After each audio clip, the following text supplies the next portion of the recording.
Hey guys, thanks for tuning in. I just got done teaching a clinic this past weekend and I talked a lot about rein management. A lot of people have a hard time handling their reins and they're not quite sure how to move their hands and manipulate the reins. And a lot of times when people are riding, they grab their reins and they're kind of fixated on those reins, and those reins, they don't slide their hands down their reins. They're not very fluid with their reins. So I'm just going to make this short little video and I'm going to go through a couple of different rein styles and just a few tips and tricks on how you can kind of help manage your reins. Here I've got split reins on. A very easy way to ride with split reins, and I'll ride a lot of young horses with my split reins like this. I take one side and I put it over the opposite side of my horse's neck, and I take the other tail and I put it on the opposite side of my horse's neck. So my right reine's tail is on the left side and my left reine's tail is on my right side. And what I do is I'll just make this bridge right here in between my hands, is what I call a bridge, and I'll just kind of ride like this with my hands. If I need to shorten my reins, I'm not going to lean forward and shorten my reins because that's going to throw me off balance. It can throw the horse off balance. What I'm going to do is I'm going to pick up my reins, slide a hand down, then I'll hold this hand steady and slide this hand down. Now I just made my reins shorter. If I want to make my reins longer, I can just let it drift, bring my hands back together in the center. I can widen them and I can shorten them. When I'm riding like this, I like to take the rein and I like to pinch it in between my ring finger and my pinky. That way I can always have some control of those reins, and I can make them shorter or I can make them longer, still maintaining that bridge in between my hands. So I can make them longer, I can let go, but I still have the reins between my pinky and my ring finger, bring my hands together, and I can make them shorter. So that's a kind of a two-handed way that you can ride with your split reins. Another way you can ride with your split reins is put both tail ends of the reins on the left side of the horse. I put them on the left side of the horse because I hold the reins in my left hand. I don't want the tails of my rope or the tails of my reins getting mixed in with my rope coils when I'm doing any kind of roping. So I'll ride like that, and I'll put my finger right in between those reins and I'll hold them like this. If I wanted to shorten these reins, there's several options to do it. One is I could grab the tail of my reins, slide my hand down, and now I'm shorter. If I wanted to get longer, I could put my hand underneath my left hand, slide this hand up, now my reins are longer. Another way you can do it is you can walk your fingers down, that can do it, and you can also just kind of fluff those reins out longer. If I'm riding one-handed and I need to get a hold of my reins with both hands, then what I would do was I would just grab the left rein like that, and then my right rein like that, and right there I'm two-handed. Now all I got to do is just let go and I'm back to one-handed. Grab that left rein, grab the right rein, and I'm back to being two-handed. Some things that you guys can do is just practice when you're riding is picking your reins up, sliding your hands down. Pick your hand up, slide your hand down, adjust your reins. Don't lean forward and grab your reins. Just get in the habit of finding what makes sense to you, but just by having hands that open and slide so that you can manipulate your reins however it makes sense to you. But try to keep your body straight and just work your reins. Now I'll grab the next one. So another set of reins that you guys should be pretty familiar with, it's called Makate setup. So I have my reins, it's a loop, and then I have my lead rope. Get your lead rope out of the way. I made some videos about that, but that leaves us with a looped rein. A lot of people, a lot of beginners, a lot of people, they start off in loop reins, and loop reins are probably easier to handle than split reins. Split reins take a little bit of getting used to. I didn't like split reins for a long time, and then once I started making myself ride in them and getting used to the feel, now I really like them. But if you're riding in your Makate setup, it's really easy to shorten your reins. So what I'm doing here is, I could be riding on a loose rein, doing whatever I'm doing, and if I want to shorten them, I can just kind of put my thumbs together like this, and I just widen my hands. Now I'm riding two-handed. If I want to go longer, I'm here. long, short, long, short, long. If I needed to get a hold of a horse for a one rein stop, to bend a horse around, whatever you want, if I'm riding like this, all I got to do is pick up one hand, slide one hand down, and now I've got control of my horse with one rein. So I'm not leaning down, I'm picking up, sliding the hand down, going down here, picking up, sliding down, asking him for that flexion. Another way that you can ride in these Makate setups is what we call a California roll.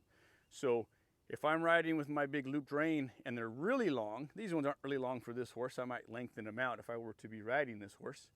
But what I can do is if I got too much between my hands, is I can roll my reins. So I'm going to roll my reins and I'm going to put a little loop in my reins.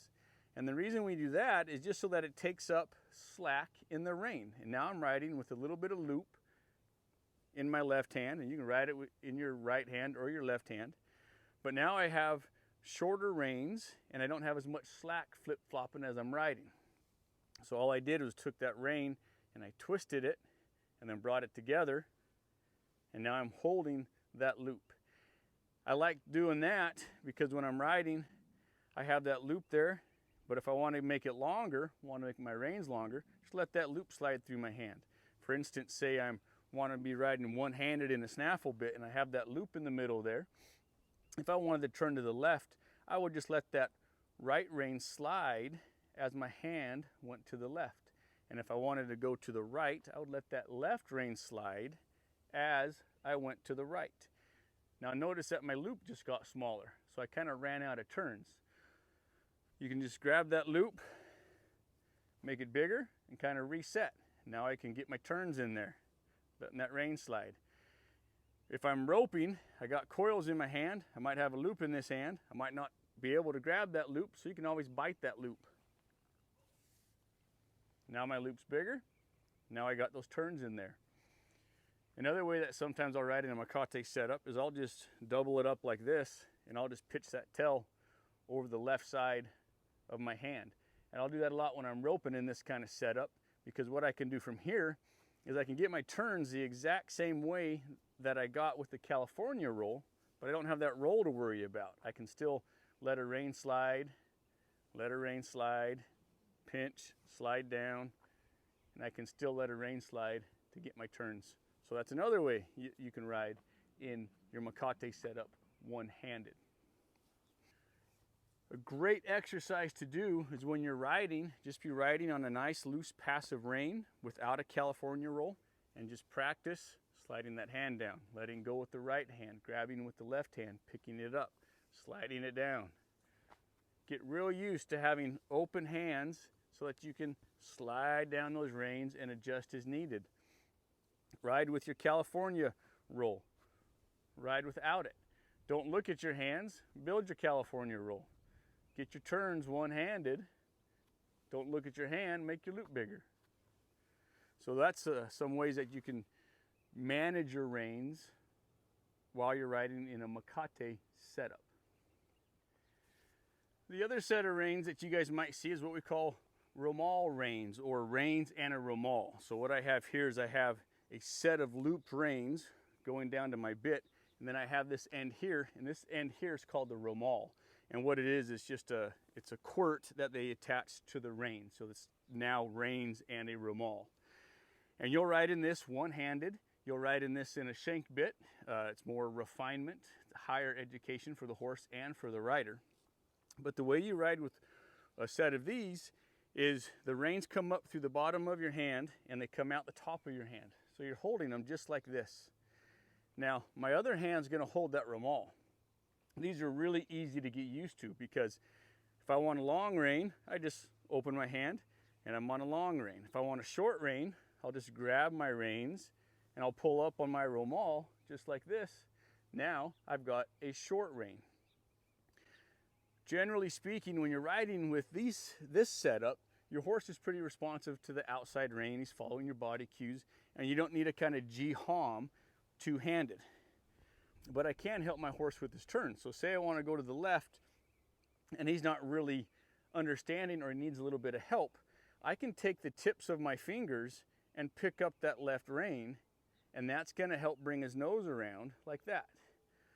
If I want to go right and I need a little bit of help with the flexion, then I'll take my fingertips, but I'll just kind of push, hope you guys can see that, I'll just kind of push that right rein, and that's going to help with the flexion to the right. Fingertips on that left rein, and that's going to help with that flexion to the left. See how that's working?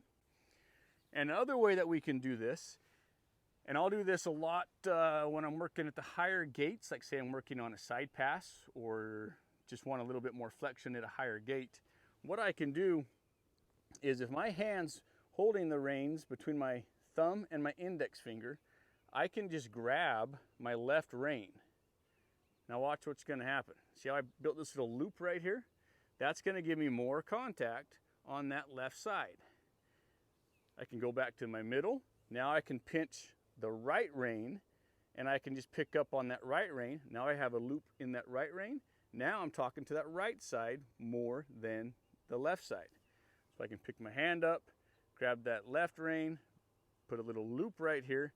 Now I'm talking to the left side of him more than the right side. So you can ride by putting little loops in there, just by kind of grabbing the rein, letting the rein slide, grabbing a rein, letting one slide. And then with the romals, like I said, it's just real easy for rein adjustment. Just hold on to that romal and you can slide that rein up, pick them up, let them out. Pick them up and let them out. So those are some tips and tricks that you can use in your program when you're riding your horses, whether you're riding in a Makate setup, split reins, or in the romals. But the biggest thing I tell everybody all the time is experiment. Find out what works for you, what makes sense to your hands and your horse. And as you're out riding, just practice sliding down a rein, lifting, sliding down a rein, putting the Makate into your California roll, letting go of the California roll. Try not to focus your vision on your hands. Try to get a feel for it. Ride with feel, and that's how you're going to get it, is by not looking at your hands, just kind of riding at the walk, the trot, and the canter, and just get your horse, or excuse me, not your horse, get your hands used to operating those reins. A lot of times I'll see people riding with their elbows way back here. Okay, if your elbows are way back here, then your reins are way too long. Generally, you want to keep your hands in front of your saddle horn. So if you can remember that, keep your hands in front of your saddle horn. You're not going to bring your elbows back here. If you bring your elbows back here, it's going to kind of put an arc in your back. That's going to put braces in you, and you won't be as fluid with your horse. So try to keep your hands in front of your saddle horn, and just try to become very good and fluid with sliding your hands down your reins, picking them up, letting them go at the walk, the trot, the canter, trying to get all your maneuvers with your horse with your hands in front of your saddle horn. And I think that'll help you guys a lot. So thanks for watching. Hope you guys learned something, and I'll see you next time.